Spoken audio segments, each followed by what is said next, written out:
Welcome to today's lesson. We will be talking about statistical analysis of quantitative traits. And to start us with, I want to give a recap of the different traits that we have already looked at.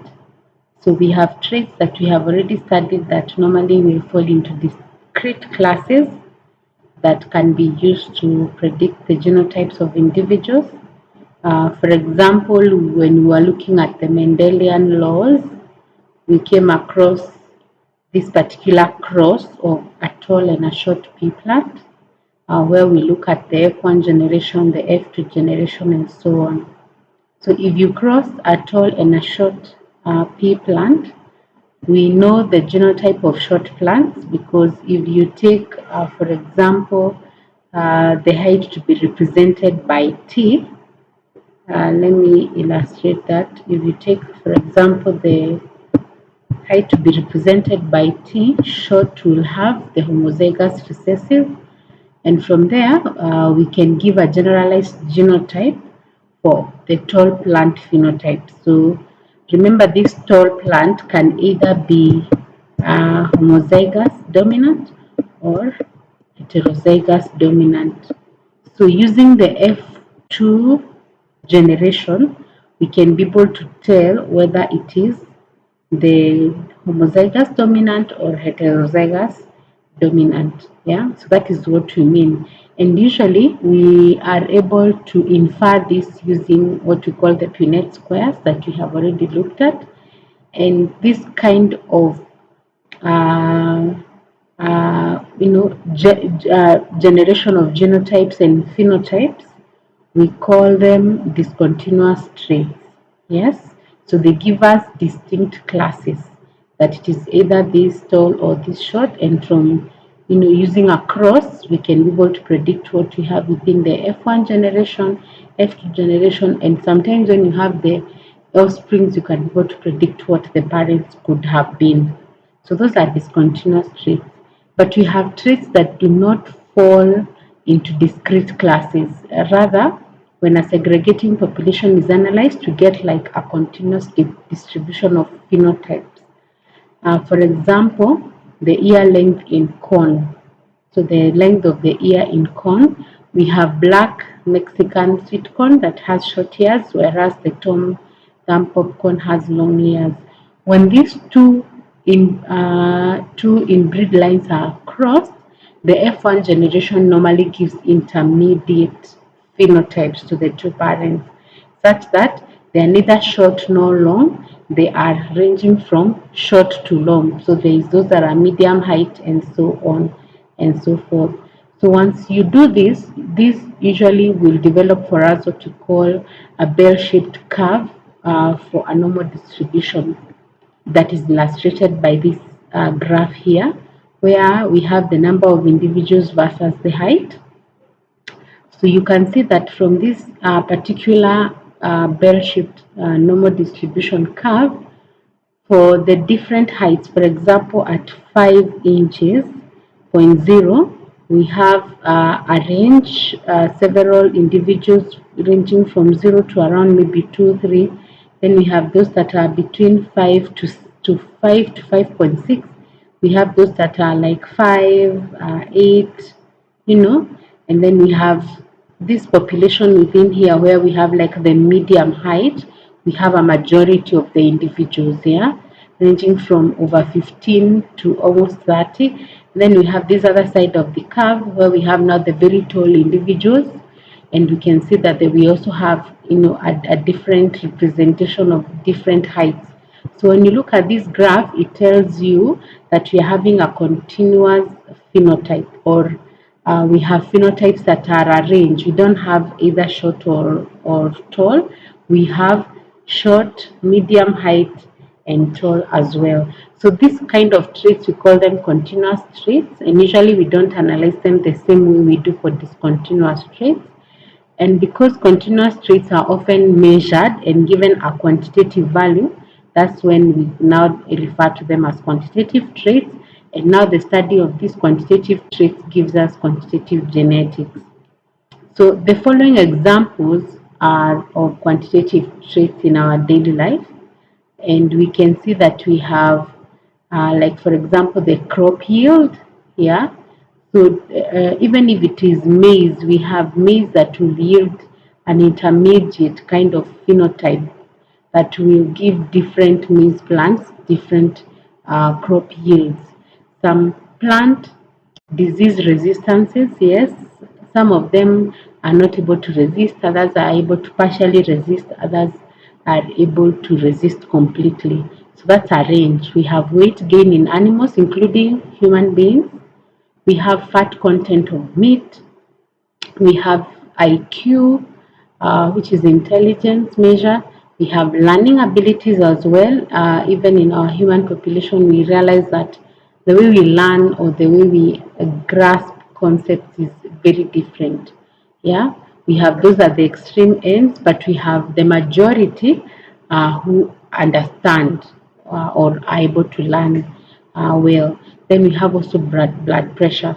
So these traits are controlled most of the time by multiple genes, and each segregating according to the law of segregation by Mendel. And these traits can also be affected by the environment to various degrees. So this is a pictorial example of some of the quantitative traits. And for example, this first picture here is showing a variation in diameter of the flower, also the number of flower parts. These parts, you can see these parts, the segregated parts, some of them are fewer, others are more, and also the color. Some of them have the yellow on the outside, others are just the reddish orange. And then we also have the Indian page blush flower color being also different. So the parents on the left photo are either yellow or reddish orange, but you can see that the generation of the F2 individuals is a distribution of colors between the yellow and the reddish orange. So this typically continuously helps us to understand how quantitative traits appear in the ecosystem. So just to summarize the concepts, we have talked about discontinuous and continuous traits. So discontinuous traits are those that only have a few possible genotypes that fall into some discrete classes, and they usually are controlled by one or only just a few genes. We have the continuous that do not fall into discrete classes, and a segregating population will show a continuous distribution or what we call intermediate phenotypes. Then the quantitative trait is now the one that is continuous. It's a term now that we give for the continuous traits because we're able to give it a quantitative value. Then we have quantitative genetics, which is the field that studies quantitative traits. And we have mentioned that these quantitative traits can be affected by multiple genes as well as the environment. So how does environment and genetic factors affect quantitative traits? So as you know by now, the genotype can be used to predict the phenotype that we have said. So when we normally have like one gene controlling a trait, and this is what we were doing when we were starting, when you just have one gene, let's say a gene that codes for eye color, denoted possibly by these genotypes here. So when we have one trait, we normally have three possible genotypes: the dominant homozygous, the heterozygous dominant, and the recessive homozygous form. And then depending on the allelic interactions, we can have now the dominance and the incomplete dominance also coming into play, where we have two or three phenotypes. So now, as more and more genes now start to control a particular phenotypic trait, a greater number of genotypes are therefore possible. So we don't just have the three, we have now more.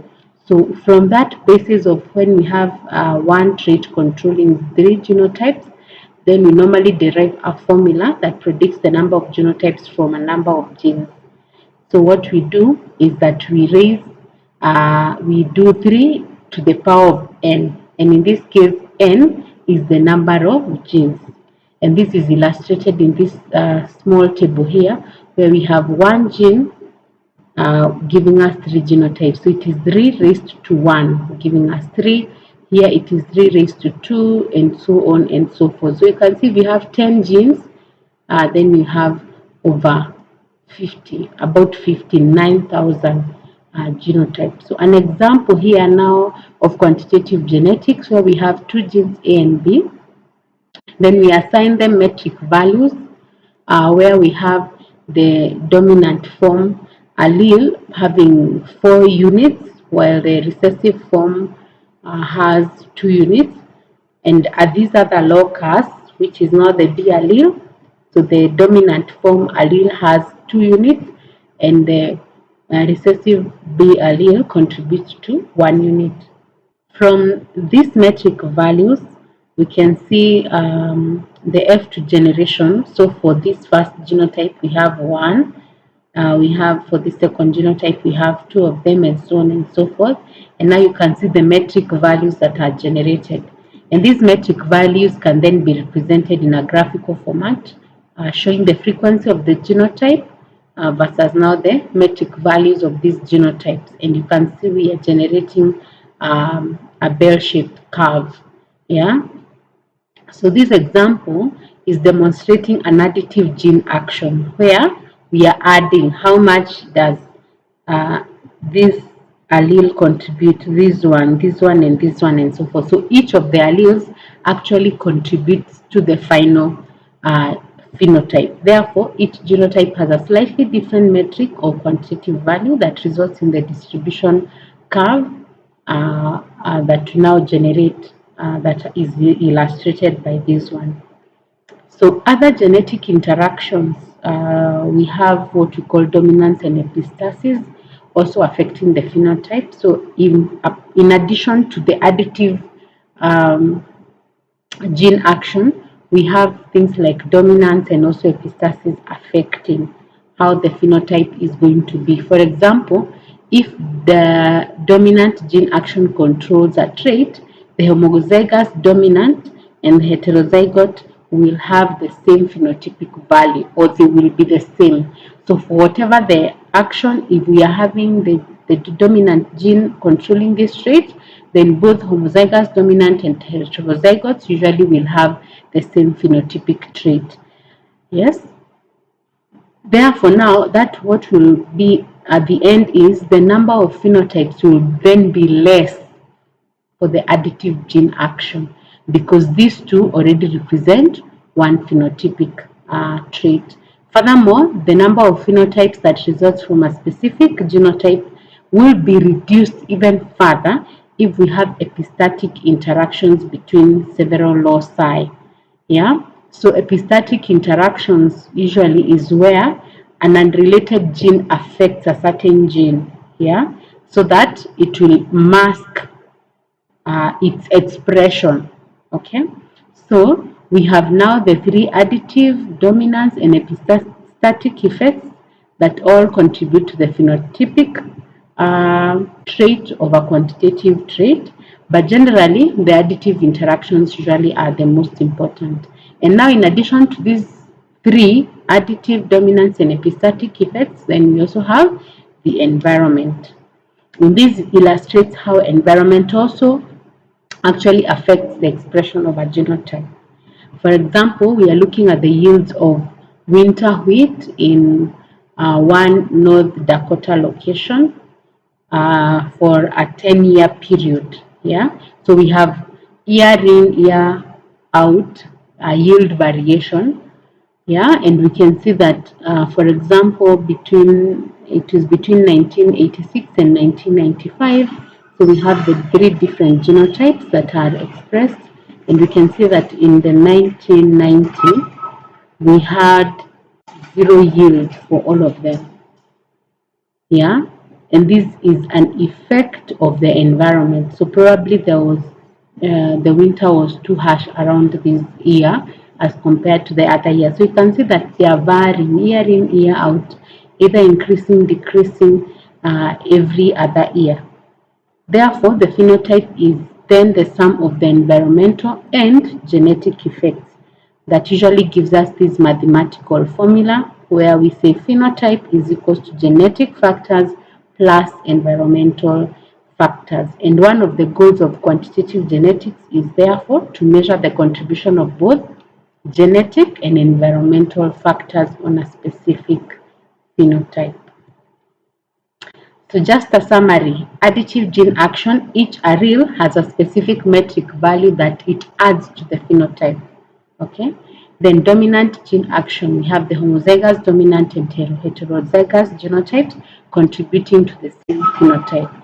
Then we have epistatic gene action, and here we have interaction of two genes controlling a particular trait. And then the important concept in quantitative genetics is that phenotype is affected by both genetic factors and environmental factors. So usually as a geneticist, these are some of the questions that we normally will ask ourselves. What is the genetic and environmental contribution to the phenotype? How many genes influence a particular trait? Are the contributions of the genes actually equal, or some of them have more effect than others? So we have the dominance and the recessive forms. How do alleles at different loci interact? Do they interact additively or do they interact epistatically? Yeah. And then how rapid will the trait change under selection? So now let us look at the statistical basis of these quantitative traits. And we normally have two types of statistics. We have descriptive statistics that looks at a whole population, and these are the Greek notations of the mean, population size, and the sum. Then we have inferential statistics, and inferential statistics of samples is now where we take a small sample from a population and assume that whatever result it gives us, it is a representation of the rest of the population. And we normally do the Roman notations of the different calculations like mean, sample size, and the sum. So sometimes you will find the different notations, so they shouldn't confuse you. So some of them, these ones are used in inferential statistics, these ones are used when you're looking at the whole population. So we have what we call measures of central tendency, and these measures tap into the average distribution of a set of values within your data. For example, mean, we have median, we have mode. So the mean is the average value in a distribution. So we can have two distributions having the same mean, but giving us widely different shapes. Remember the bell shape distribution. So sometimes, because mean gives us the average value, yeah, we can have the mean being the same, but you can see that these ones are widely distributed, yeah, meaning we have a larger range of values as compared to this one, which has a narrow distribution. So if you are to get the formula of the mean, if you are doing inferential mean of a sample, this is the formula. If you are having the mean of a population, then that is the formula. And the difference is just what we have explained. This is for the whole population. This is when you're using just a sample to represent a population. The median then, because the mean average can be sensitive to the extreme values that we said that you have the same mean, yet the distribution of values is different. So because of those extreme values, then median sometimes becomes useful and more accurate because it helps us to get the middle value within the scores of a variable. Yeah. So we don't have like a standard formula to compute this, but we normally rank. You rank your values, or your values in order from the smallest to the largest. Like here we have these different professors and their weight, so you rank them from the smallest to the largest, and then you get the middle number. If you find that you have two middle numbers, then you add them together and then get their average. Then we have what we call percentiles. So if you know the median, then we can either go up and down. Remember, the median is at the middle. We can now go values up or values down within our ranked data to define what you call a threshold. So we can have like 90th percentile. So that means that your score was higher than 90% of the rest of the sample, and so on and so forth. Then we have what we call the mode. The mode is the most frequent response or value for a variable, the one that appears most of the time. Yeah. So we can have now the definition of mode from this particular same weight of the various professors. So you just get which is the most repeated or repetitive number within your within your sample. We can have possible multiple modes. For example, bimodal, we have maybe two values that have been repeated the same way, or even more, what you call multimodal. So just check the repeated numbers, and then you can define how many have been repeated. So important descriptive information that may help inform your research and diagnose problems like lack of variability. So in this case, if you have so much repetition, then it means that your data is not variable. Yeah, it is very similar. Then we have measures of dispersion. So those that we have looked at were measures of central tendency. So these are now measures of dispersion, and measures of dispersion or spread, they normally tell us about the variability of data, how spread is it. So the basic question is, how much do values differ for a variable from the minimum to maximum, and also the distance among the scores in between. And we normally use what we call range, we have variance, and we have standard deviation. So remember that usually for us to make any inference of data, or for us to make good conclusions from data, we need to at least see variability of the variables. Yeah, if they are not variable, then it means that your data is the same. So measures of dispersion give us now information about how much our variables vary from the mean, because if they don't, then it becomes difficult to infer anything from that data.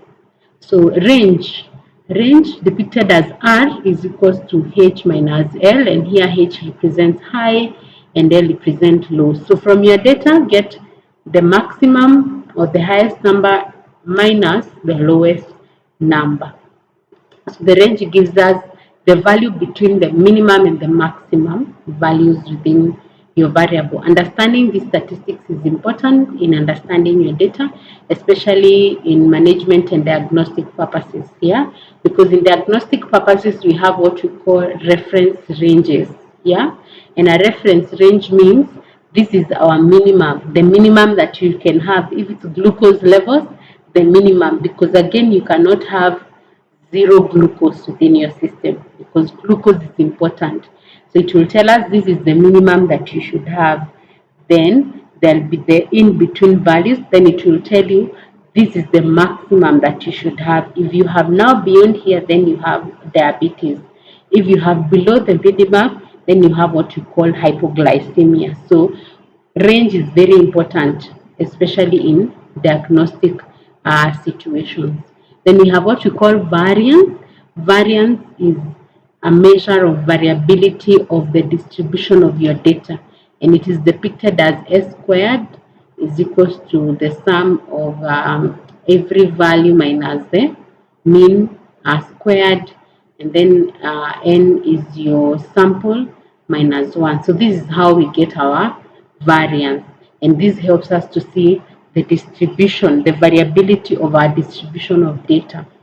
Then we have standardized measure of distance from the mean, what we call the standard deviation. So standard deviation, it's actually the square root of the variance that we have just looked at. You can see the summary of standard deviation is that S is equal to the square root of the variance. Yeah, so this is the formula that has been described here. So this is how the standard deviation looks like from our curve. Yeah, we can be able to see this is our mean. So remember, we are looking this variation or variability of data from our mean. So when you talk about one standard deviation, usually we look at both sides, the negative side and the positive side, because we have values in both ways. In reducing, if it is height, then this would mean the shorter ones, and this would mean the longer ones.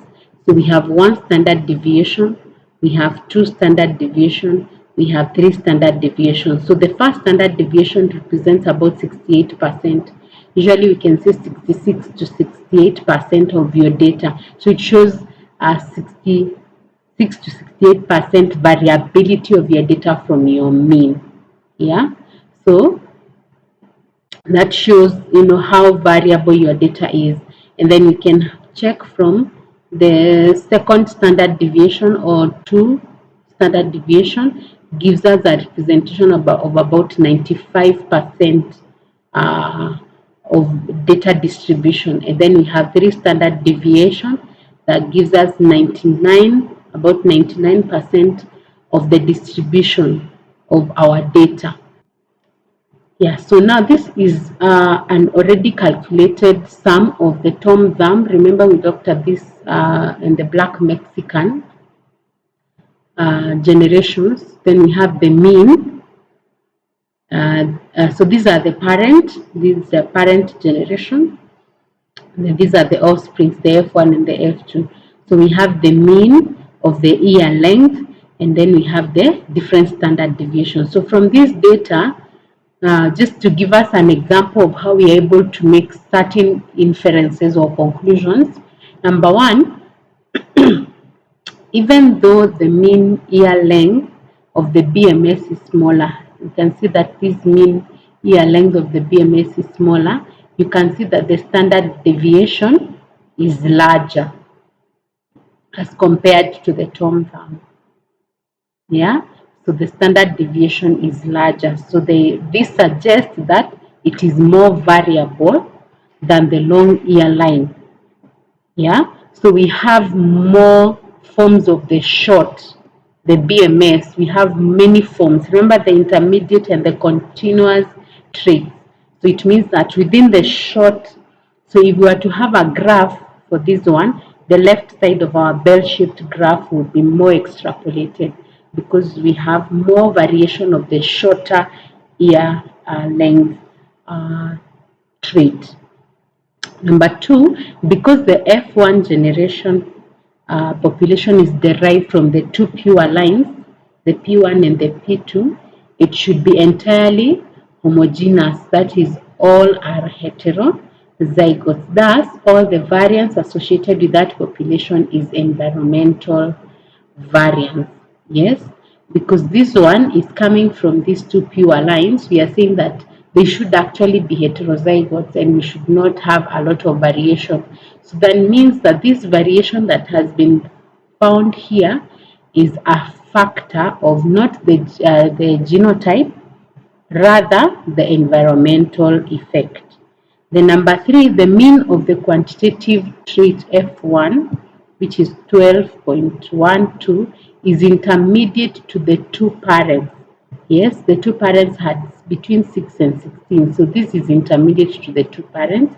And the mean of the F2 is approximately equal to that of F1. Yes, so both of the F1 and the F2, their mean is essentially close to one another. So the F2 population is more variable than the F1. Yes, so you can see even if their mean is similar, remember we talked about that, the variation of F2 is more compared, because this is at 2.2, this is at 1.5.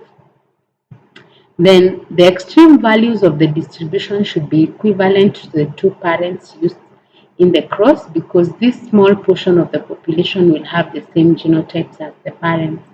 If two genes control the trait, where we have 1:16 of the F2 populations, will equal either of the two parents. If 5 genes then control the trait, then we will have 1/243 of the F2 populations will equal to either parent. So this helps us to see that with just the generation, the mean, and the standard deviation, you can make certain observations or inferences from your data. Yeah, so that is it for the first part of this statistical analysis of quantitative traits.